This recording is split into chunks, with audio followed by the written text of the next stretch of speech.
Hey there, listener. Welcome to the Deep Share Podcast. I'm your host, Andy Rouse, and for the last couple of decades, I've slowly been opening my eyes to a very different world than the one I grew up hearing about. And the more conversations I have with interesting people, the more mystifying this world becomes.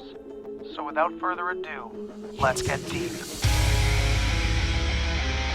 We've got science to celebrate! Demons bliss out! After what, baby? Come on! There is rebellion in the wind. It will crush. Everything I've said is true. It's real. Dinosaur fossils? God put those here to test our faith. A damn lie. I saw them with my own eye. Did IQs just drop sharply while I was away? We did illusions, man! None of it is true!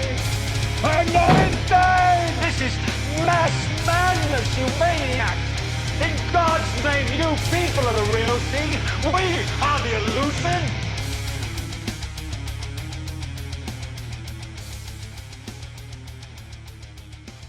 Welcome back to the Deep Share Podcast, and I am very excited to talk to my guest today because I'm a movie buff. I love movies. I've always enjoyed filmmaking, and I have a guest with me who's a filmmaker, an actor, and someone who's absolutely fascinated by his own heritage and culture in Ireland, which, of course, as you know, I'm completely fascinated by as well. So please welcome Bertie Brosnan. Or, let me take that again. It's happened before, don't worry. Bertie Brosnan, right? Exactly. Just think Pierce Brosnan and Pierce you got Brosnan. it. No, yeah. No Bertie relation. Brosnan. No relation. So, even though I tried that a few times. Hi, Bertie. How's it going, man? Welcome to the Deep Share. Thank you Good so to have much. you And here. don't worry, that has happened before. I actually had one time in a credits for an episode on a TV show, a very small TV show. They actually wrote Bronson into the credits. Can you believe that? Oh, that's terrible. So, and they were Irish, and I was just like, what the hell? So you were waiting for it. You're like, here it comes. Here's my name. No. Yep. Just don't call me Charlie Bronson. I'll be okay if you don't call me. And I'm talking about the English one. So thank you so much for joining me here, man. It's great to talk to someone across the world, especially in one of my favorite places close to my heart, Ireland. Where are you in Ireland exactly? Right now I'm in Dublin Nice. City. Yeah. Cool. Yeah. I was in Dublin in 2015 and it was the trip of a lifetime. We did a coastal trip, Dublin all the way to Belfast. Or actually, Nice. I'm sorry, I went the other way. I went Belfast to Dublin, but stopped off at all the right places along the way. Giant's Causeway Nice. being probably my favorite place to go. I still haven't gone to Giant's Causeway. The fact it's Northern Ireland, so it's a little bit different, but Giant's Causeway is still a place I haven't gotten to, so I really want to go there. And especially after hearing more and more about the mythology around it, I definitely want to get up there. Yeah, I've been fascinated with it ever since I went there with Fionn McCool. Or how would you pronounce that properly? Fionn McCool. Fionn McCool. So it is McCool. Okay, cool.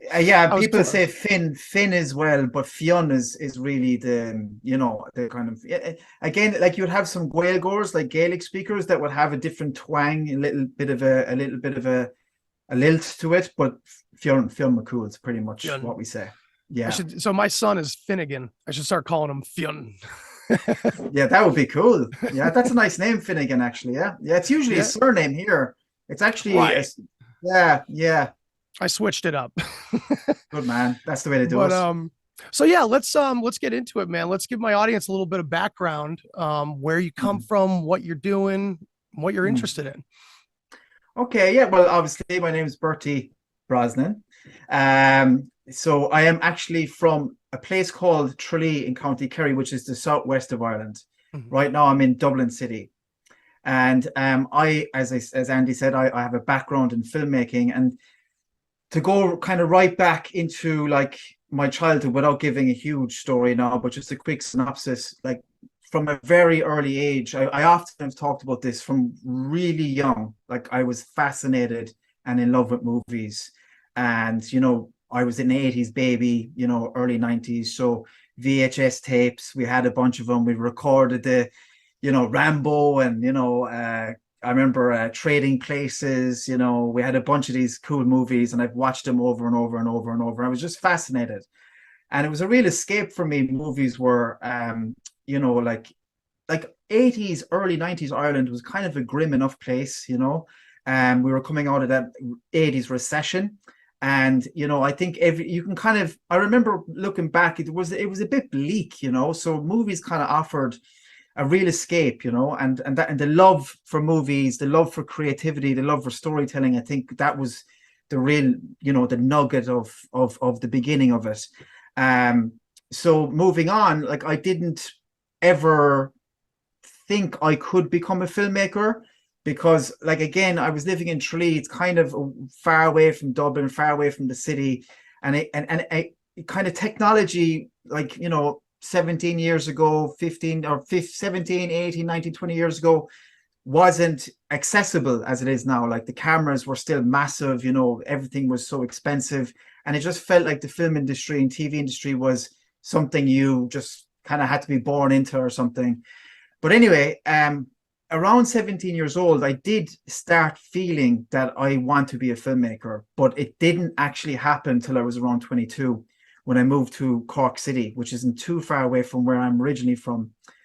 And I fell into acting by mistake, really. It's a long, long story for another day. But the reality was I kind of was hanging around with these people, and I found out a guy was making a film, and I was like, oh, this would be an opportunity to kind of shadow him, make cups of coffee for him or something, you know. And he's like, oh no, you'd be great in the movie. And I was just like, no. He goes, no, seriously, you have the right look. And I was just like, this is not what I wanted. And he had a script, I learned the script, and I caught the acting bug. And from there, that was kind of where my creativity kind of started in terms of me expressing myself creatively. And that was the beginning of everything. And, you know, it wasn't long before I was actually on TV. I got a couple of roles in TV shows here in Ireland, a couple of commercials. And then I started kind of pursuing like an independent film actor career in Ireland. I ended up in Hollywood for a year. I don't know if you know that, Andy. I was actually there for a year.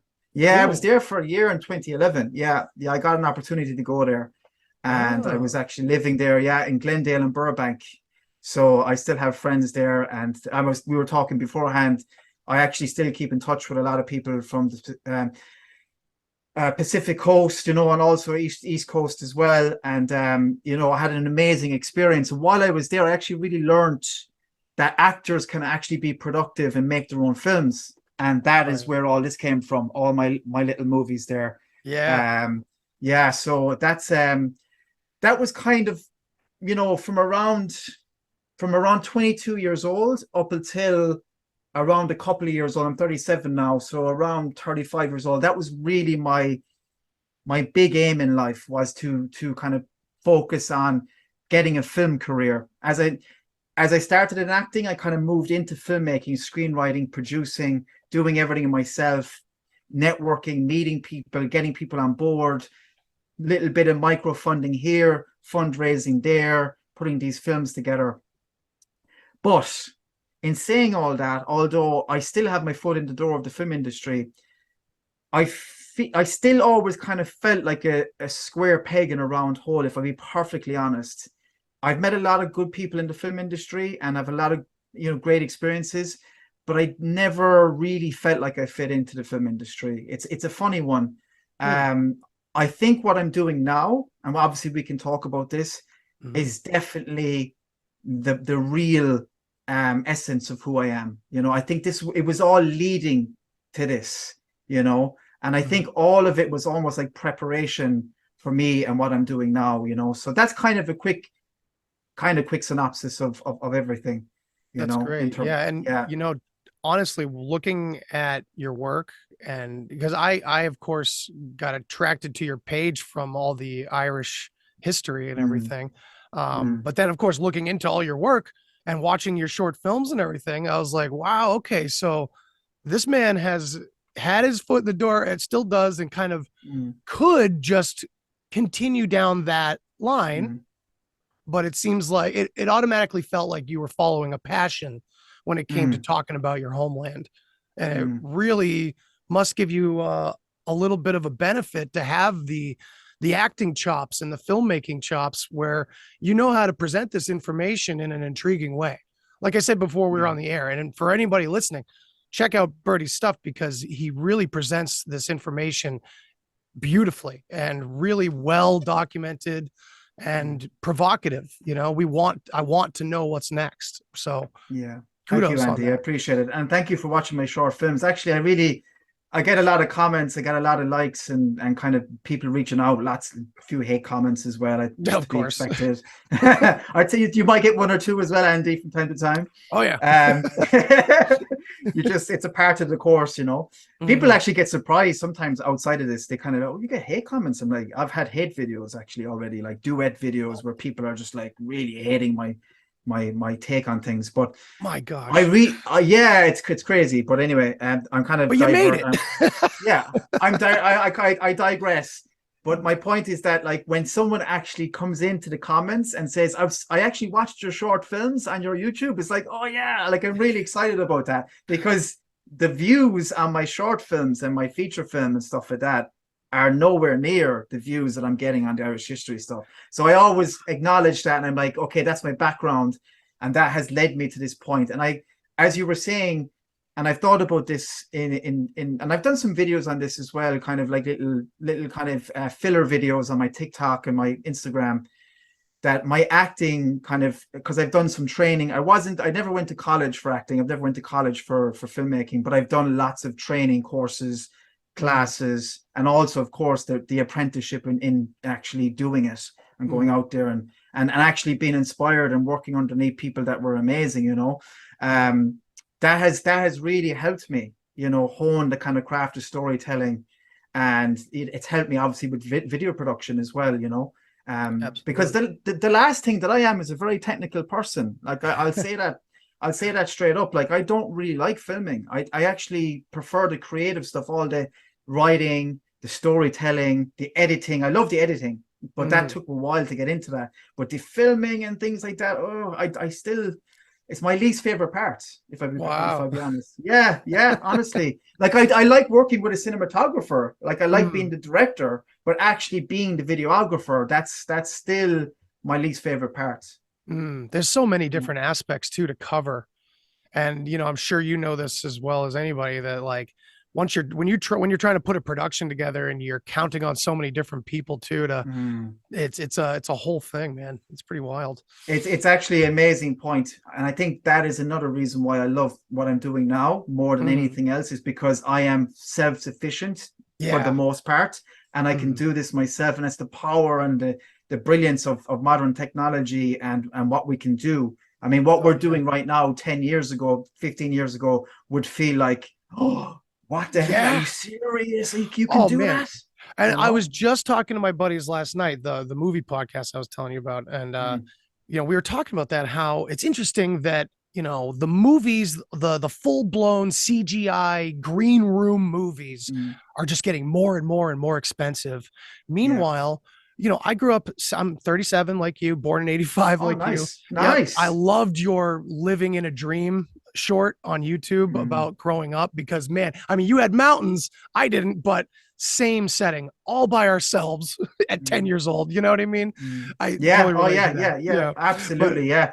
But people really love that. They love that. They actually really, and I didn't. Sometimes this is the weird thing about TikTok, and I love this, is that you just don't know when something is going to hit. I just put that out. I was like, oh, it's like a filler.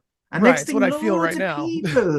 People were just getting onto it, like, and they were like, oh my God, I felt exactly the same, you know? We're all talking about that, man. That's why. I mean, that your video hit home perfectly, and it crosses the ocean, man. We're all talking about that simpler time, but, you know, we're probably not alone. Probably every generation has done that, you know, that That's nostalgia. But I digress. We were talking about technology and how, like, you know, as time goes on, I can do more and more from the comfort of my home with technology that used to be only in the hands of the elite of every industry. And so it's just mind-boggling to think that all these more and more digitized movies are just getting more and more expensive, while the technology to use it is all getting more and more accessible. So it's such a weird oxymoron, you know? Yeah, and actually, like the people that are the creators and that are doing this stuff on social media, they're becoming the new actors in a sense, in the sense of prestige and a sense of fame, a sense of like publicity, etc., and even the money aspect as well. Because really, and Quentin Tarantino has talked about this, and others as well in different ways. But Quentin Tarantino said it recently. He said, like, the movie stars dead. Like, he says the movie stars that are left are the Avengers and Batman and they're the James Bond. Well, they're, I suppose, James Bond is a character. Like the actual movie stars, the Leonardo DiCaprios, the Brad Pitts, you know, there's many, you know, the Winona Ryder, all these kind of actresses as well. Like, a lot of these people there's the ones that are coming through don't have the same weight because they're doing Marvel movies. You know what I mean? Right. You know, and even the ones doing the Marvel movies, and those types of movies, I've heard many actors kind of complain that it's not what they signed up for, really. Talking to nothing, pretending they're somewhere, you know, it's acting to a degree, of course, but it's not what they signed up for either. So. Yeah. So it's an interesting time we're living in. I'm really excited by it. And that's why, like, going back to what I was saying, in terms of what I'm doing now and actually talking about stuff that I'm interested in, Irish history, Irish mythology, the supernatural alternative histories. This is like creativity. It's like, it's kind of filling everything that I craved for in the film industry. That's filling awesome. It even more so, you know? Yeah. 100%. That's so cool, man, because I'm a writer I'm an unsuccessful writer that's never finished one project that I've written, but that's what I want to do. I want to be creative in that sense. And I'm trying to move there from, like, you know, the nonfiction style of my podcast. I'm trying to start like an audio drama and things like that. And it's equally, it's an interesting transition from one to the other, and trying to blend the two is nearly impossible. But I think there's a way for, at least on your end, to do that, where like like we said, where you had the filmmaking and the acting and the storytelling, and that's really the best way to present Irish mythology, Irish history, all these ancient tales. The storytelling aspect is so huge because people get lost in the weeds so easily, you know. There's so much to it. So with that, let's get into some of what you've been talking about lately that you're more passionate about. What was your first start with this? Like, what was your first big video that you wanted to present in this fashion? So I talked about this in the last podcast as well. It was amazing that what actually happened. And again, it was like what I just said, you just never know, like, when these things are going. And I didn't, again, it's like it was like the acting thing. I didn't actually set out 6 months ago to kind of say, okay, I'm going to get loads of followers on TikTok, and then I'm going to, and when I say loads, like, I'm at 30,000 now. I mean, there's people with millions, but 30,000 is substantial. That's a lot. Yeah. It is. It's going well. Like, but it was at 2,000 because I put up some remix Braveheart stuff, and loads of people came on board for that. And then I started saying, you know, I have some ideas, and I could see these other people. They were, you know, telling little stories about stuff that was going on, revealing information in an interesting way. And I said, I had this idea about Rockefeller, like, in the education system, and I learned about, you know, how he was one of the main components, the main drivers in the American education system. And I was saying to myself, it's not that much different anywhere else. I figured. And like, so I did one on him, and I said, you know, I had this idea, you know, that maybe all of our problems kind of go back to Rockefeller, blah, blah, blah. 10,000 views it was a couple of thousand views within a couple of days. And I delivered it in such a way. And I said, okay, there's something in this. Then I said, okay, this is going back to Irish history, mythology, folklore. In my hometown of Tralee, there's a place called Scotia's Grave, or Scotia's Glen, as a lot of people know it by. Who she was an Egyptian pharaoh's daughter who had been traveling around Europe and ended up in Spain, and also potentially went up into Scotland before or after us. It's unclear. There's different variations of the story. But she was a part of the Milesians, They were you know about them, right? Oh, You know yes. about them. They defeated the two Ard Danann, right? Mm-hmm. So Scotia, by some accounts, was at one point a leader of the Milesians, and she came into Kerry to avenge her husband's death. He had already been in Ireland and he was killed by the two Ard Danann. So where she arrived was actually near where I live, or where I'm from. That's And so cool. yeah, it's amazing. It's absolutely mind-blowing stuff. So it was one of the mythological invasions, but the two Ard Danann were already the how we say, the power. They were the main mythological clan at the time that had power of Ireland. Right. They And overcame the Filborg, right? yeah, exactly. Is Furborg. it the Forbulg? Forbulg. Furbolg. And I think Yes. they did defeat the Baylor of the Evil Eye. Was Baylor of the Evil Eye with the Forbulg? I think he was the I leader think, of the. yeah, I think Yeah, you're right. I think you're right. I'm still, yeah, you know more than I do, and I'm still, getting there. yeah. It's I'm kind of I'm diving deep more into mythology these days. Like I have a bunch of books on mythology, but like it's only now that I'm able to kind of access it, because for a long time I think my mind just wasn't there, But Absolutely. It yeah, causes it needs a switch to go off where you yeah, start to honestly just look at every bit of information from your own perspective rather than yeah. just what's being told at you, Yeah, I actually think, and as well, we'll definitely finish the story on Scotia, but just very Yes. quickly, what I will say as well, because there's definitely a zeitgeist going on with I think Graham Hancock has a lot to do with it, to be honest. He's I one of believe the I main agree. components in this.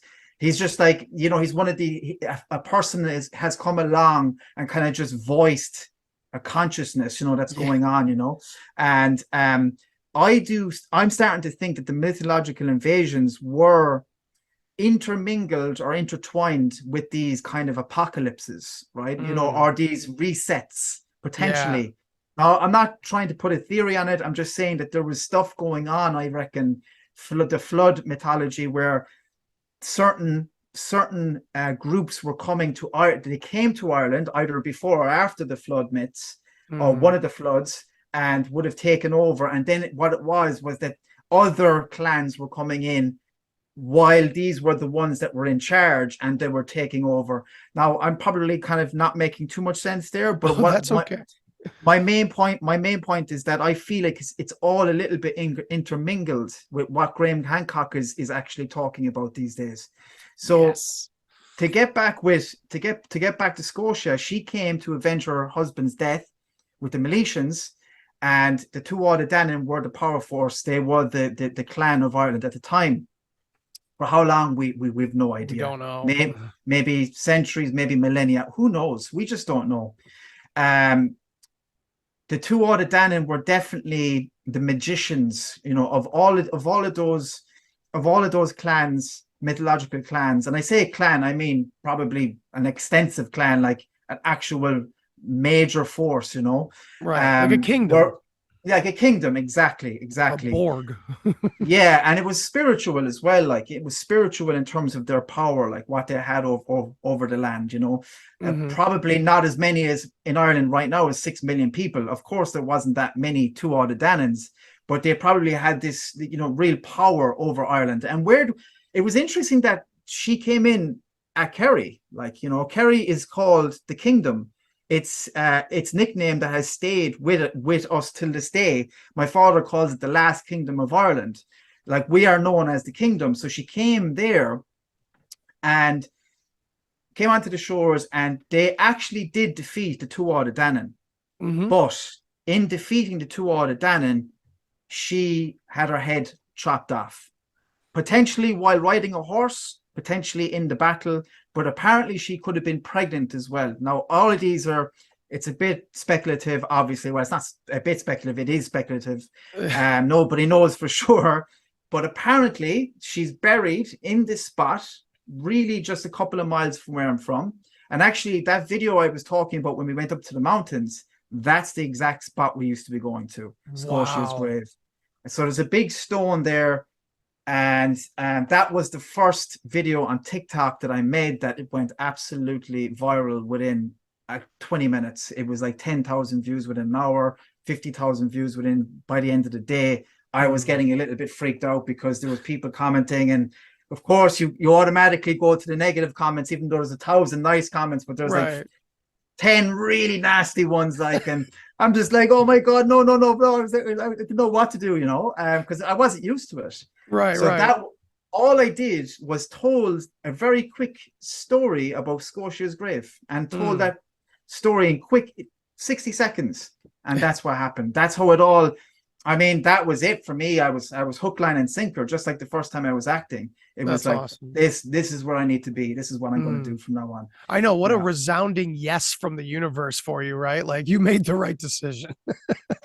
Yeah. And it's surreal because, you had like people from Egypt and everything talking to me, and they were like, this is absurd. And then there was other people that were fascinated. Yeah. And then there was people that actually, there was one influencer, American influencer, that got in touch with me randomly months afterwards.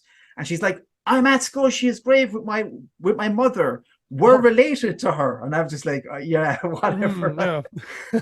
We're related to Scotia. And I was like, okay. But I said I was excited for her, and I sent her a voice note, and I said, oh, that's amazing. I wish I was in Kerry. I could come up and, guide you up there or whatever. I just said, make sure you bring your Wellingtons, your boots, and because it's going to be wet up there. It was like, it was kind of rainy season in Ireland, like, So wow. Crazy. So let me ask you, what was the biggest contention or not even just that video, overall? What's the majority of negative comments? Because of course everybody's a scholar. Oh, yeah. me included, everybody. We all know our shit. So like, what is the biggest opposition to the view you put out? If you could name one. I think there is in thematically people. I think when the thing is, I always say to people, this stuff isn't like a secret.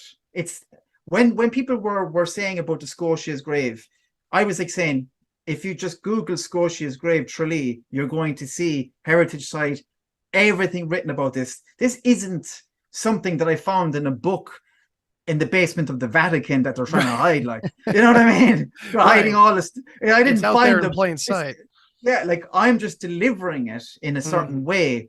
And I think the main problem that people have with me is that they don't like the fact that somebody is getting attention, and potentially as well. I think I have to be perfectly honest. I think that's really the majority. I think there's a bit of jealousy.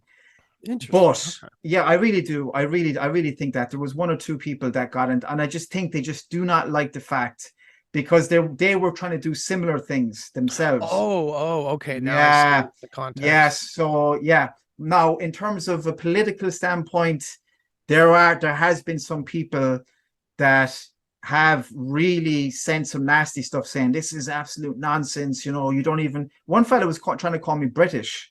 He was saying you're a British spy. You're this. You're that. Like he was like this big, like real. Big, massive tattooed guy. Like, it was like it was basically wanted to kill me. Jesus. Because I talked about the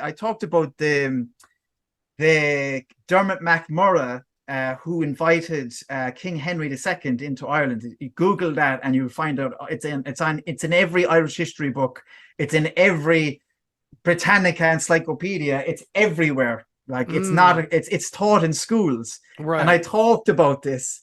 But he just didn't like the way I was saying it, you see, because it was like I was insinuating, like, what I was trying to put across was that before we start blaming the British for absolutely everything wrong in our lives, and before we actually hate the English for eternity, what they did was very wrong. They were, as what they did to us was extremely wrong. I'm totally against it. Don't get me wrong. But let's look at the reality also. Our own Dermot MacMurrough, who was disposed as the king, went to King Henry, and he actually he asked him to come and invade Ireland, and he offered him a bunch of stuff. King Henry wasn't interested. He said, "Just go try to find a few Normans if you want, and see how you get on, but you have my permission." But people don't know this, and I'm doing a video on this, that actually a Roman Pope, who was the only English Pope ever, actually was the real reason why this whole thing was happening, was because he gave a papal document to King Henry long before this, maybe 10 years before this, saying that you can be Lord of Ireland if you invade. And that is where I would like to go with you, because I do believe that the Roman vision of conquest over the world did not end with their empire. It only started with the Catholic Church, to be honest. And I know I'm going to be ostracizing a couple of people there, because I do have friends that are Roman Catholics, and I have talked to them about this. I said, look, I still am technically a Catholic, right? I'm still technically a Christian, but man, we need to talk about the Roman Catholic beginnings and what it was really about. That's exactly where I want to go, because this is my bread and butter, man. You've gotten a little bit of taste of what I talk about in terms of ancient history, and most of it is extremely controversial. But the Deep Share is no stranger to any of that. So I think more than any sort of contention, you'll get a lot of praise for these kinds of themes on this channel. So let's get into this, man, because this is very interesting. I leave it to you to ask me. Okay, I wasn't sure if you wanted to get into more of that story specifically, but if not, no, we can definitely. I wanted personally to learn your perspective on the Vikings in Ireland, because this is something that, again, it's not secret knowledge. It's just that we're uncovering more and more, it seems. And it seems that these types of tribes, these Vikings and others alike, have influenced Ireland's history for so long. And I just think that that's a great topic to start us off with. Well, it's crazy, because I want to just preface this whole thing as well. What I'm saying is that, and I need to say this for myself, because there is this kind of Irish Catholic, I was baptized a Catholic. I need to make it very clear that, I know people that go to mass. I know people that do different types of things. I have people that take ayahuasca. I know people that do all sorts of different types of spiritual practices. And I'm definitely a spiritual person. I do believe in a creator. I do believe in a very supernatural realm. What I'm talking about is something that my dad was always saying my whole life. And I'm definitely not going away from what you're talking about, the Vikings. I just want to preface this to make sure that I'm clear. It's not an attack on anybody's spirituality. It's not an attack on anybody's ritual practices, because I do believe actually, if you go to mass, if you go there with intention, and if you get something out of it, amazing. Please don't stop for anybody. Do what you need to do. What I'm talking about is only about the history that's kind of hidden, and the history that's kind of hidden away. You can find it, but it's hidden away, and it's not talked about that much. People kind of ignore it, and they don't really understand the beginnings of these things. And my dad was always saying that about the Catholic Church, is that people don't understand how it all began and what it was really about. And now I'm starting to understand it, and to go back. And that's why I'm it's not an attack on people's spirituality. And it's not even an attack on anything, because it's history. It's just, let's just talk about it. Let's just have an open conversation. That's what I'm doing. That's it. Well, let me tell you, man, real quick, that preface that you gave is kind of something I need to often say as well, because when I look at folklore and religious mythology and things like that, with the resources that I've been gathering over the past couple of years, I'm kind of creating a hypothesis that tells a very interesting story that kind of flies in the face of not only like mainstream kind of thinkers, but also alternative thinkers.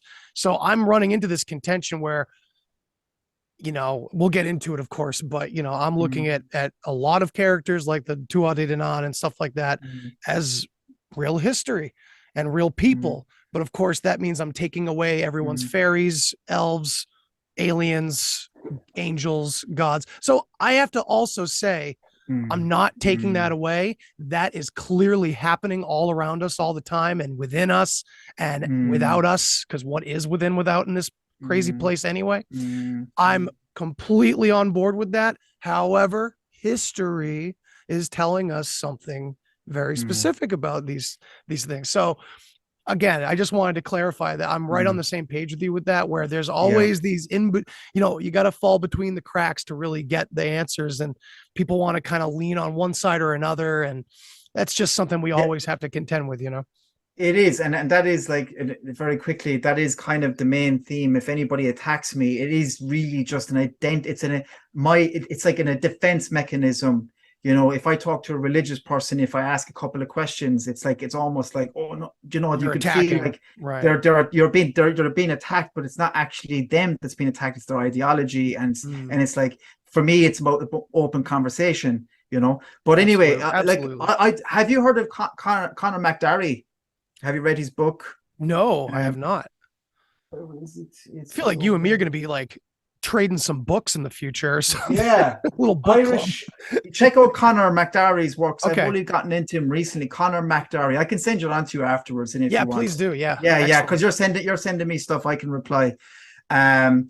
He definitely has opened up my mind to, and it makes an awful lot of sense. Now, is everything he says, just, if, to be honest with you, I would like more references. I would like more citations. I would like more sources. He definitely has some in there, but in this book, there's probably not enough for me to be fully on board. But the idea of the whole Rome versus the Celts is very interesting to me.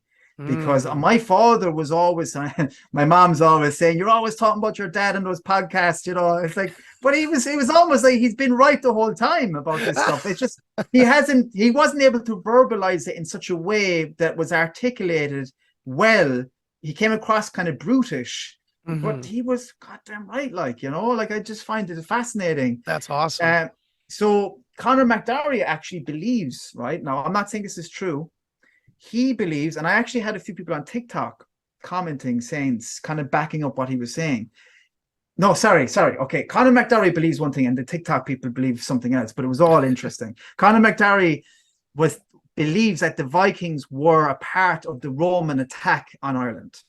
So you heard the story that the Romans went as far as the UK. And like when I say UK, I mean England at the time, right? So some people actually get worked up about that when I say United Kingdom, right? On about a history anyway. I say it because it makes it easy for people to understand, not because it's historically correct. But they got to England, they built Hadrian's Wall, right, to keep out the Celts and the Picts, right, even if they were even in existence, and never went across to Ireland. Now you have all these tacticians that people that are doing YouTube videos on why they didn't go across. Ireland was probably one of the most lush islands in the known world at the time. It was full of animals, vegetation, forest. It was resource rich. And they're trying to tell us that the Romans wouldn't go across because it wasn't tactically, a good idea. Or is it the fact that they were afraid to go across, is what I'm starting to think. Why would you build a wall? Why not just go up and into Scotland? Why not just go up and defeat them? They couldn't. They were afraid of the Celts. They actually had traded with the Celts. There was actually Roman coins found in the Hill of Tara. I did a video on the Hill of Tara where you had these, and I got hate about this as well because they said Israelites. They were British Israelites, not the real Israelites, apparently. I don't know. That came over and investigated or excavated the Hill of Tara looking for the Ark of the Covenant. They were convinced it was there. They found nothing, only Roman coins.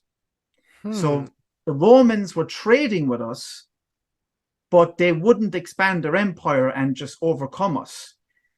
But that vision and that conquest never ended. It just continued in a different form. What Conor McDarry thinks is that the Vikings were a part of the attacks. Now, I think he's actually wrong because someone else was telling me that actually the Vikings were trying to help the Irish. They were trying to help the Irish because the Christian religion had come in and overtaken the pagan religion and actually basically just subverted the pagan religion and actually took the symbols and just converted. It was like a rebranding process. And they were building all their monasteries and they were taking over. And they the Christian monks, all their amazing people, they kind of get, what's the word? They kind of get raised up as these kind of saints and scholars. Right. And it's almost like taking the losing my words here, taking the credit for the unbelievable law system, the unbelievable druidic system that was already there, the teaching, the culture, the tradition of the Celtic tribe. You know, it was almost like they were taking it because they were developing it. They were actually talking through scripture and actually working out this stuff in scribes. But what they were doing was they were only really taking what was already there and just moving it into another format. Right. And this person got me thinking on TikTok, because he said the Vikings, because now they're starting to believe, there was actually a big article in a very liberal, how would I say, the Guardian wrote this. Geez. Yeah, like a liberal broadcaster, whatever you want to call it, a news broadcaster, whatever. They basically did a big article saying that the Icelandic people have a huge Celtic past, that they're starting to see that a lot of their language was actually of Celtic origin. And some people even say, and my father said this, he said the fucking Vikings were Celts. Ultimately, deep down, they were Celts. So now I'm starting to think, were the Vikings coming, because they went straight for the monasteries. Right. They went, I would say, oh, easy pickings. Okay, fair enough. That's a good point. They're easy pickings, but they went straight for the monasteries. Right. How is it that they went straight for the monasteries? How come they didn't land into one of the forts that were on the coastline? How come they didn't go in straight into the rivers? Why was it always the monasteries? They say easy pickings. Yes, we know that. We understand that. Sounds like an easy answer. It's an easy answer, right? Because how did they know the monasteries were there? Okay, they found out. But like, think about it, right? Like, these monasteries weren't like beacons, you know, they weren't huge. Like, you know, there would have been a lot of other places along the way. Why didn't they attack those places? They went straight for the monasteries. And that didn't stop either. They went, when they started going inland, it was always the monasteries. And yes, they would battle the people, but they were taking on the monasteries. It was almost like they had an intention. And now, yeah, they say gold and plunder and all this. But then if you listen to what people are saying about the Viking history, again, you have this thing, this Roman kind of ideology, this Roman kind of way of looking at everything. They're all savages. Barbar. Everybody's savage. The Celts were savages. They're eating each other. The Vikings were savages. Oh yeah. Nonsense, like absolute nonsense. It's complete nonsense. Well, I mean, when you think about the reason what, like the real core, at least from my perspective, what I've learned so far, the real reason why the Tuatha Dé Danann was considered magical was really their knowledge of the stars, their knowledge of sea travel at night, like all these things. And I mean, I feel it's weird because it's almost like we come from the mundane look at history. I've gone down all the crazy rabbit holes, and it in a different way, I'm coming up to the same origin point where it's like, this really is not like the supernatural that we speak of is kind of separate from how it's described in history, and the words that we have to describe these supernatural beings and the explanations for it really turn out to be human ingenuity a lot of times. Yes, it seems. Yes. Yeah, because I'm coming back to this whole thing as well. It's like, we have the megalithic buildings here. You know, we have like our Newgrange, we have our Hill of Tara. Conor McDarry talks about these in a huge way. And like and I've done videos on this as well, how we've just, the government of Ireland, and I won't even get into the government of Ireland at the moment. It's beyond the joke. Different episode. Yeah, and they have been literally just destroying these places. Now, they can't go too far because there will literally be a revolution, because the Irish, even though they might understand things, we still have a lot of pride in our heritage and our culture, even though it might be a little bit disconnected at times. But the M3 motorway went right through the arteries of the Hill of Tara. The Hill of Tara is literally our Axis Mundi. It's our ceremonial heart of Ireland. 142 high kings were inaugurated there. Just an unbelievable. I had a spiritual experience there. I genuinely did, and it was a dark spiritual experience, because it was a feeling of like real torment. And now, I'm not a kind of a guy that sees ghosts. I do believe in paranormal, but I don't see them. For whatever reason, I don't really like people see ghosts and stuff, but I don't see them. It's like that last guy I was telling you about that did a podcast with you, and I listened to that one. It was amazing to me that he could see all these things. I do believe certain people can see those things. I'm one of those people that doesn't see, but I can feel things. And I felt something at the Hill of Tara, and I wasn't right for a week afterwards because and I definitely think it's down to the reality of what the government is doing. They're just going right through the arteries. They're just going right through these ancient sites. So all our major wars, man. Are all, we talk about Anunnaki on this show a lot. Iraq, Iran, the Persian Gulf, like the whole Turkey, just everywhere is some of our most ancient shit, and it's all getting it's all targeted, it seems. Yeah, so what Conor McDowry is, and he talks about there being a Celtic empire, but he talks about it in a spiritual sense. I didn't think that the Irish the Irish Celts were seafarers beyond, say, Saint Brendan, who was actually a Christian monk. But in fact, it's probably the case that they were seafarers way before that, and that they were trading along the Mediterranean and stuff like that. And there was people that pointed this out to me on TikTok. And it's amazing, since starting the TikTok, my mind is shifting and changing. It's it's evolving, because I'm starting the stuff that I was arguing before. I'm like, oh, maybe I was wrong. Like, right. Facebook memories is a really interesting thing for me, looking back at some of the perspectives I had just 4 years ago on certain topics. Yeah. It's incredible. So I'm thinking back, because like the whole St. Patrick, and when he came in, there's a lot of people that think that it's hard to say this, like, because he's such a huge influence in our culture, but and my dad always said this as well. There I go again, mention my father, but he always said, but Patrick was a Roman. And he was like, he kind of says it in this way. He doesn't really say much more than that. Yeah. But it's true. Like, he was a Welsh Roman aristocrat, right?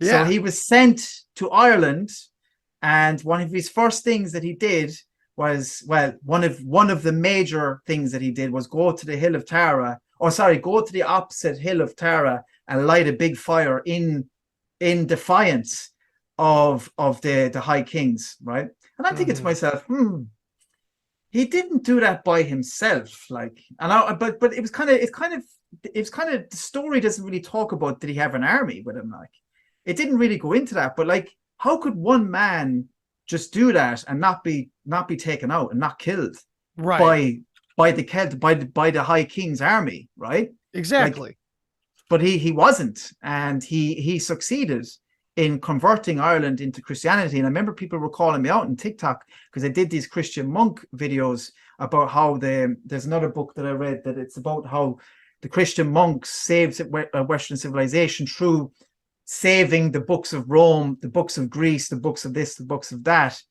And they were pointing out to me, but Patrick and his followers annihilated the pagans. And I was like, how dare you say that about our patron saint, right.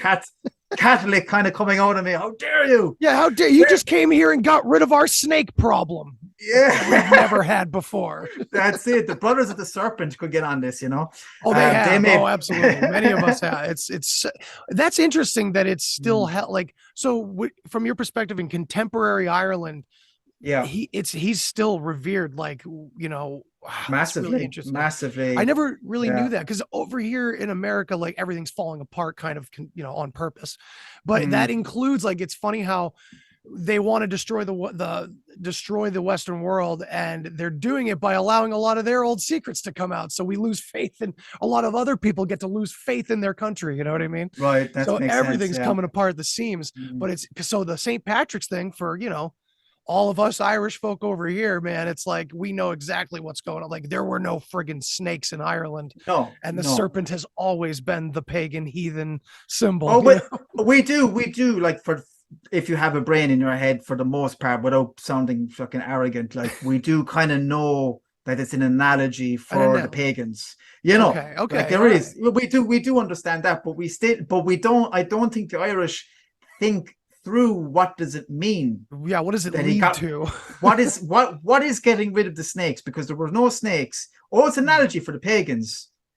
But so what did he do? But then we kind of go down this route of like, oh, but everybody, it was like the only time in Christianity that there was no bloodshed, and the whole idea of it and the whole story that's presented, and maybe this is true because it is kind of feasible. There is a feasibility to it if you think about it. They say that the pagan religion was, because we believed the pagan religion at the time, this is what they say, was kind of a triune god, a triune goddess, a triune god aspect to the pagan deities of the time. There was this idea of the triune goddess, the triune god. So how Patrick developed or rebranded this whole thing was this shamrock, and that's how he presented the triune God, the Holy Spirit, the Son, and the Father as the triune God, the same God. They were like, but that's what we believe in. We believe in the same thing. He's like, oh, it's the same thing. It's the same kind of thing. So it's like, it's almost like we accept that in Ireland, it was like McDonald's taking over Burger King. Like, you know, it was just a rebranding of it. You know, it was just like getting rid of the old management, getting rid of the old people, or maybe keeping them, but they just are working for McDonald's now. They're working for the Christians now. You know what I mean? So, I do. Yeah, this kind of reminds me of Angels to Aliens. Yeah, exactly. Yeah, rebranding. Or I would say, or demons. Demons. We can demons that too. Yeah, like for instance, whenever I see like a video, if it's real, which it probably isn't, but if there was a video of some sort of black entity in the sky, I'd be like, it's not an alien, it's probably a demon. I would believe more in a demon than an alien, you know. Yeah. I hear you. That's interesting. I'm probably going off in tangents here, man. That's because me too. I'm having a good conversation. Yeah, this is exactly what I wanted to do, man. And that's a topic that's always fascinated me, because I run into that a lot. I'm, in the conspiracy world in general, there's a lot of Christian influence in here, where everything but Jesus is a path to evil. And the thing is like, Christus, anointed, you could follow that kind of pagan idea of like it all being about nature and all being about the body and everything. And we can kind of combine these things. Like you said, they're all kind of the same thing. We're just, the way we interpret our language and how we use words, it really throws our perceptions into different patterns and different ways. Like we can talk about, I kind of lost the thread there. No, it's okay. I'm going all over the place too. I sounds good, but it's all good, man. To actually go along though with like kind of going into what I believe or what I think could have potentially happened if there wasn't a huge, maybe Patrick did have people with him, maybe there was bloodshed, but if let's just say there wasn't a full-on massacre, which is probably more likely, because there would be some evidence of it, like, because we did have these Christian monks who were fairly peaceful, but they developed the Book of Kells, these amazing books, and we kind of were away from this whole stuff that was going on in Europe. So between Patrick and the time the Vikings started coming, there was really no bloodshed in terms of people coming in. So this is what I find weird about Rome. They never came, but they sent Patrick. Right. So Patrick did a job on us, and we basically converted to Christianity. But I reckon potentially that it wasn't the Christianity that the Romans wanted, that the real Christians were practicing. I reckon it was probably some sort of mixture of like a Celtic. It was a mixture. It was a Celtic Christianity. So we have the cross with the pagan circle in it, right? So that was going on. And then the Vikings started coming, and then what started happening was development of the monastery, or the monastery system of education, not monetary, monastery. And you had all of this stuff going on. And then Brian Boru, who was a High King of Ireland, the greatest High King of Ireland, I believe he was the greatest visionary of Ireland of all time, because he foresaw, in my opinion, this is my theory, he foresaw what was going to come, which inevitably came 100 years later with the Norman invasion. Mm-hmm. He was trying to unite the country. So there was no idea of nationhood at the time. He was trying to unite, but not only the country of Ireland, also the Scots and the Welsh, who were originally Celts. And he called himself, he was anointed Emperor of the Scoti, Emperor of the Gael. And then he subjugated the whole land. Everybody bowed to him. And for a couple of years, he had actual high kingship of the whole land. And he actually had Vikings working for him. That was the thing about the Vikings. And this is why I'm a bit skeptical about their real reasons for being here, because they kind of joined us after a while. Yes, there were other Vikings that came because, they said, listen, we really want this Ireland business. Right.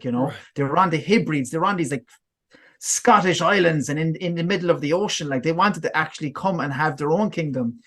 So there wasn't a last attempt of the other Vikings to come in and actually get Ireland, but they didn't. Brian defeated them and he stopped them, but he was killed in the process.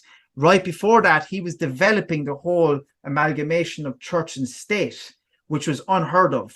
He was one of the first ones to go up to a place called Armagh in Northern Ireland, and he put gold up on the church altar, and he says, I am the Emperor of the Scoti, here's your gold. And now church and state is together. We're going to defeat what's coming. And he was ultimately right. The Vikings came, but it wasn't actually them that he was to be worried about. It was the Normans the year later. And what I actually believe happened there with the Normans was the ultimate vision of the Romans, which was to annihilate the Irish church, because the Irish church was semi-autonomous. It wasn't the real Christian church. It was something else. Like that amalgamation you were talking about. Yes. It was like Brian was actually, I believe, I feel from my kind of reflections on him is that he was invoking the kind of real Celtic high kingship, and he was actually bringing the power of the pagan Christian church, if we can call it that, or say Christian pagan church, because it wasn't a Roman Christian church yet, and he was incorporating it all. He did defeat the Vikings, but he was killed, and unfortunately, the people that came after him didn't really see this vision like he did. So when the Romans came 100 years later with the papal bill of the only ever English fucking pope ever in existence, there was only one English pope, and he gave the permission to King Henry II to have lordship over Ireland. And the main reason he did it was for authority of the Irish church. And if you think about it, Rome and the Western Isle of Ireland, that was literally the known world to them. Yeah. That was the last point of like Roman influence.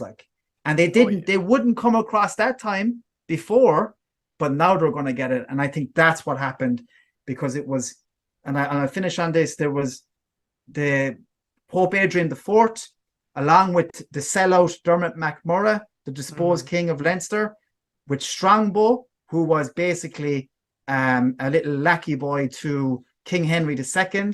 And the four of them combined together, and basically that was the end of Gaelic Ireland, and they won. Yeah. Wow. Yeah, dude. I can already hear everybody's brains exploding out there, like with new ideas and new concepts here to kind of dig into. It's mental. This is really, I'm really interested in this amalgamation thing, because I mean, granted, we know that this amalgamation, these thoughts, these conversations have happened over time, over and over again. The similarities between the perennial beliefs of humans are, I would say, they should be united. They should be all, under one idea. Unfortunately, it's like our perception completely prohibits that, it seems, because the ineffable experience of a spiritual nature that we all have access to really is always going to be only understood without language, and then we bring it back into the world collectively to talk about it, and everyone's going to have a different take on, what the sacred other, whatever you want to call it, really is. And it's interesting that it seems like this amalgamation in Ireland, it almost like they figured out the secret, that it's all the same regardless of how it looks. Yeah. Maybe. I'm just being hopeful, I guess, in that. But that does seem like a legitimate reason for the Roman Catholic Church to want to completely decimate it, It's a thought, like basically what it boils down to, and it's like everyday power corrupts. And I think it's absolutely fascinating. The only ever English Pope was the one that signed the document that said you can have the Lordship of Ireland. But of course, and you see, if you think about what Brian Boru was doing before that, he was doing something similar. He was trying to set up, and they couldn't see it, of course, because Irish were so conflicted. And I do believe there is this confliction in us because we've lost our connection with the real Celt within us, the real Celtic Gael in us. We don't even have our own language. Now, back then, they still had their language, but still, there's this kind of like, I know best, I know best, I know best. But anyway, so like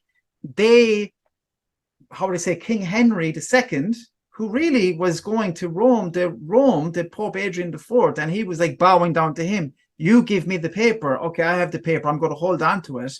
And then when Dermot came to him, he was like, okay, I have kind of have ambition for this place. I do have authority to take this place.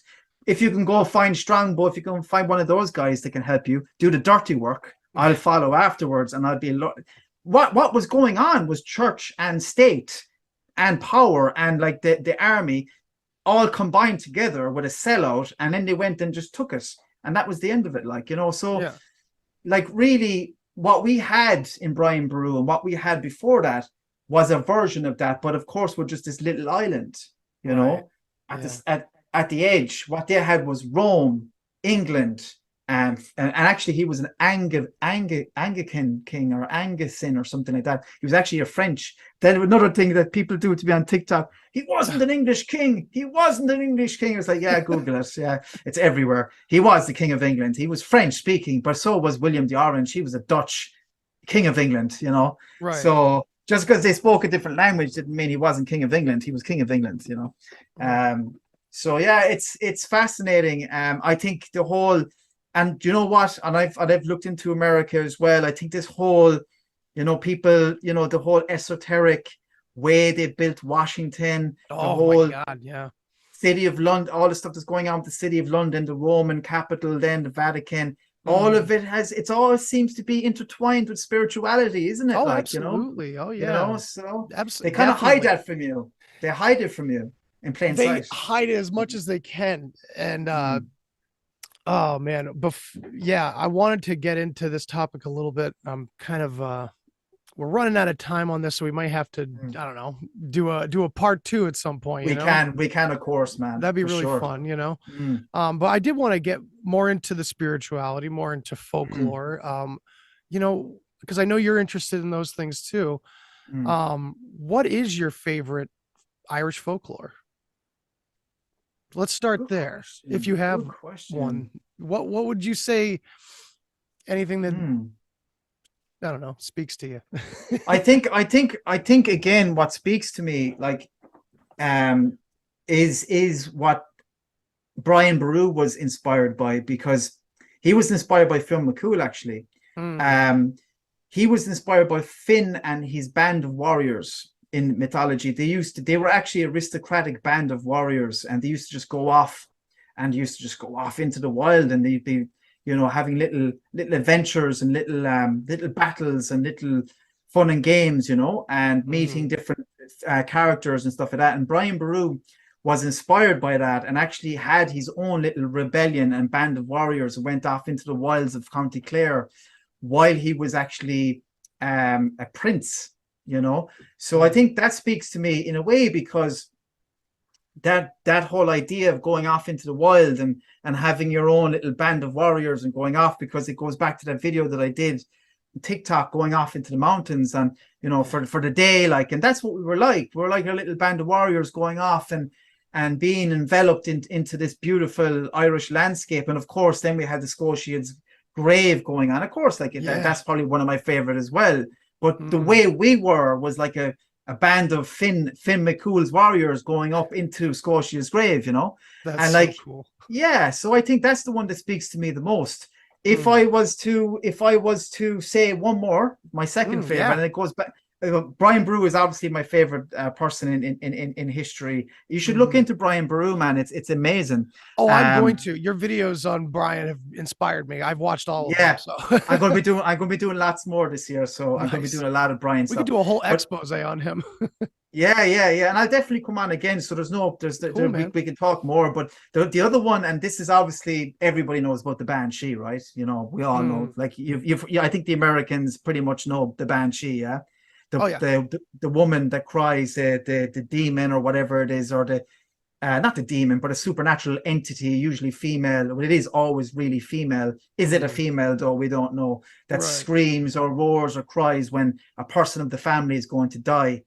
And actually, the Brian Boru's family had a Aveen, their own Banshee. So the royal families at the time, the aristocratic family, they had their own Banshees. So Aveen would have played a significant role in Brian's life, and he would have seen her at different times, and he would have saw her. This is according to the little bit of text and stuff on him, that he would have seen her on the night of his death at Clontarf, or the night before his death at Clontarf, the Battle of Clontarf in 1014. She would have come to him, and she cried immensely, and all his sons and a lot of his sons and grandsons died the next day, and also he was killed himself as well. So it's kind of amazing. And I've heard some Banshee stories as well, actually, from people that are sure they heard it, you know. That's so wild. And this goes, that goes, of course, along with something I'm always thinking about, this like supernatural versus, you know, what's supernatural and what's human of what we hear. Like Banshee. I'm assuming this she part of the word probably comes from that Sidhe. Yes, fairies. So she was a fairy woman. Woman. Ban is woman in Gaelic, and she is fairies. And so what I've been learning about these words, so the seed were these, sometimes described supernaturally, sometimes described as like a gentry of priests, and then also you have the Picts, and then in Cornwall, England, I read about a group called the Pict Seed or Sheed, Pict She. So it blew my mind. And Freddie Silva was talking to me about fairy circles and how it originated with the Picts and their round tables. And I'm like, whoa, wait a minute. What's going on here? And this is where I get a lot of conflict because people think I'm taking their toys away. If it's all human, then that means my supernatural experience is invalid to this guy. And I'm like, no, that's not what I'm saying. But I think it seems like history, whether this was a game of telephone or it was done to us nefariously, it feels like our language, the words that we get to, when we have an experience like that, what do? We got to go figure out what the hell just happened to us. So we go to anything that we can relate to. Well, it felt like a fairy. I know that word.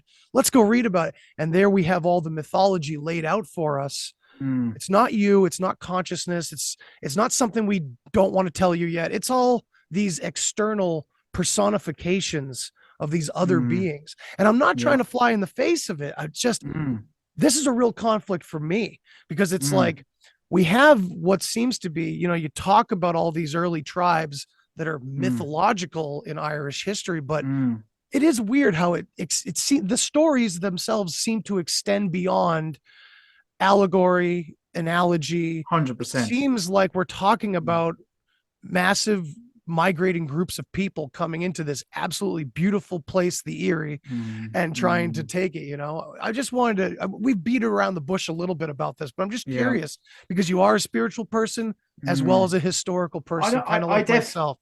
I definitely, like when I say mythology, I definitely, and I'm kind of lean towards what Graham Hancock says as well. And other people have said this, mythology doesn't mean lies, you know, oh, that's a myth. It's a lie, you know. That's all, as you said, it's all wordplay. Like word, they're trying to keep us away from the realities of what we really are, where we've really come from. And that's why I'm so fascinated by all of this. And I like to go beyond the Normans, and I like to go beyond the British. I like to go beyond, because all of that's part of the Roman nonsense, where it's all about right. analytical, and let's just figure everything out. And the Romans are marching on, like, it's baloney. There's more nuance. And then the other thing is like, oh, you're all savages, Celts. Oh yeah, weren't you the ones that were watching people just getting torn up by lions every Saturday morning with your kids? Seriously, you know what I mean? Bread and circus, come on. Yeah, exactly. So like so when I think back on the mythological invasions and stuff like that, there were people like that, it was history, and it was written after the fact. So when I was kind of mess up the way that I described earlier on, the Christian monks, they took credit for what was an oral tradition, what was a normal part of our way of telling stories, passing down knowledge, which was always oral. It was just the Christian monks were at the time where they learned to be scribes, so they started actually writing out these things. But everything changed because of the way the language changed and the way they were looking back. Everything becomes more fanciful. Like even Brian Boru's story is written after the fact, so it becomes more fanciful, right, and becomes more dramatic. So like these mythological invasions, they were actual events that took place, obviously not in the same way. Right. They're not, it's not a fantasy. It was a reality, and there's kernels of truth in all of it. Now, I definitely think, and just to say on your talking about the fairies and talking about the supernatural realm, this is my belief, 100% supernatural realm. There's a supernatural realm, but for the majority, they will not see anything. But there are some people that have more of a sensual kind of a part of themselves, like a dog. They can see things like dogs can see. They can see. They have a sixth sense, more of a sixth sense than other people. It's just a gift that they have. Yeah, everybody has their gift, everybody has their way of mind's expression, the storytelling and stuff. But I don't see, but I can feel it. I had this mad experience. I wanted to talk to you, and I know we're running out of time, but I had this really crazy experience, and I was lying down. I was a bit ill this week. I was feeling a bit fatigued, and I was inspired by your guest when he was talking about all the paranormal stuff. I was lying down, right? And my phone was next to me. I woke up and I was just kind of meditating, and I was like saying, I'm so fatigued. What is wrong with me? My phone was charged. It was on about 70%, maybe 60%. And I felt like the room lit up in my mind, right?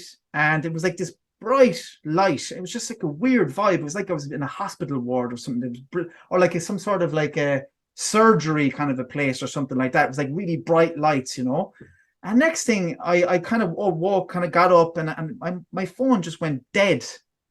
It just went dead, like even though it was 60 or 70%. Now, yeah, it just went completely dead. Like I turned it on and just went poof, dead. I was just like, what the hell is going on here? Like, Now, is there an explanation for that? Probably.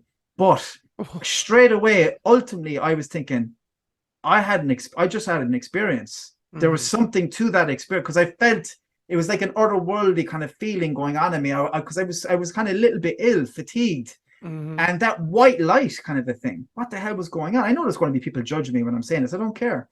But like to get back to what you're saying about what people feel with fairies and all that. No, like your experiences are your experiences. Right. If you feel you have had an experience, that's it. No more talk about it. You've had an experience. It's your experience. Bingo. You don't need to go on Google. You had it.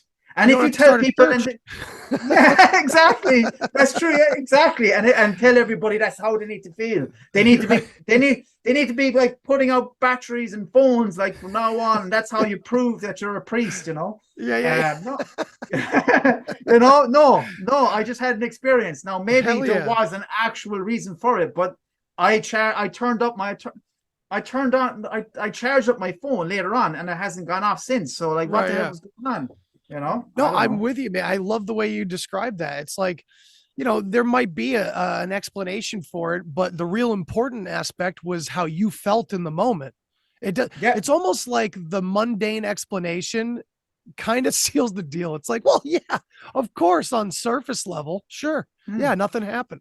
You know, and it's like what that guy said about his dog. Remember, he was saying about. I know I keep reverting back. Oh, no problem. I appreciate this is the time to put up one of those little videos saying, yeah, go and revert back to this interview. If you want to watch it, don't stop watching this stuff. Just keep going. But he talked about his dog and the fact he was meditating and he could see his dog was looking at him or something to that effect. That was kind of like what I felt like the phone. I felt like something happened to the phone during that meditation. You know, did he see his dog? Was the dog looking at him? Who knows? But it was his experience. And I think if you have an experience, it's your experience. It's very subjective. It's very difficult to explain it to somebody else without being judged in some way. Oh, yeah. But you have to trust yourself, trust your gut. And that's my kind of tuppence on it. I love it, man. Yeah, this has been a really great conversation. We're definitely gonna have to do a part 2. And 100%. I also love to you know, offer this too, that I love doing roundtables, and I think getting together with a few select people, and you included, doing like a, you know, an Irish roundtable or, you know, mythology roundtable, that'll be fun. I think we should definitely. Yeah, I would be up for that. I know we talked about that, and I wanted to do this one instead, but I'd be well up for, like, in future, whatever you want to do.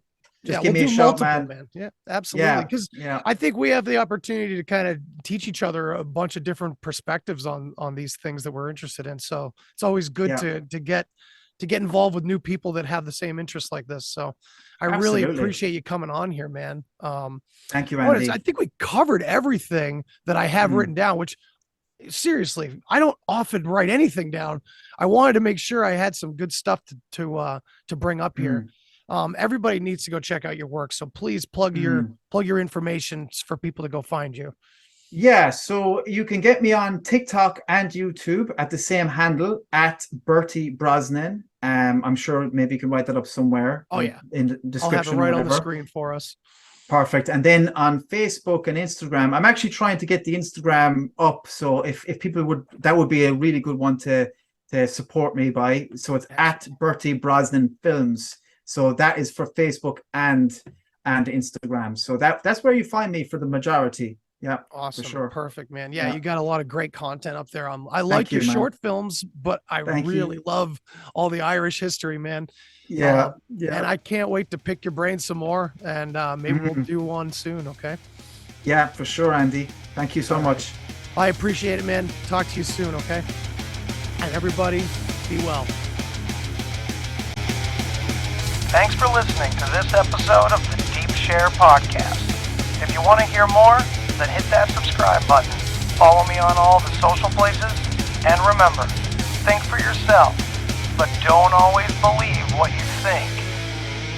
Till next time. Human sacrifice, dogs and cats living together, vegetarian. Enough, I get the point. You have meddled with the primal forces of nature. And you will atone. What do we know? What do we know? If I know what we know, then I can tell you what we know, and if someone else knows, okay? I mean...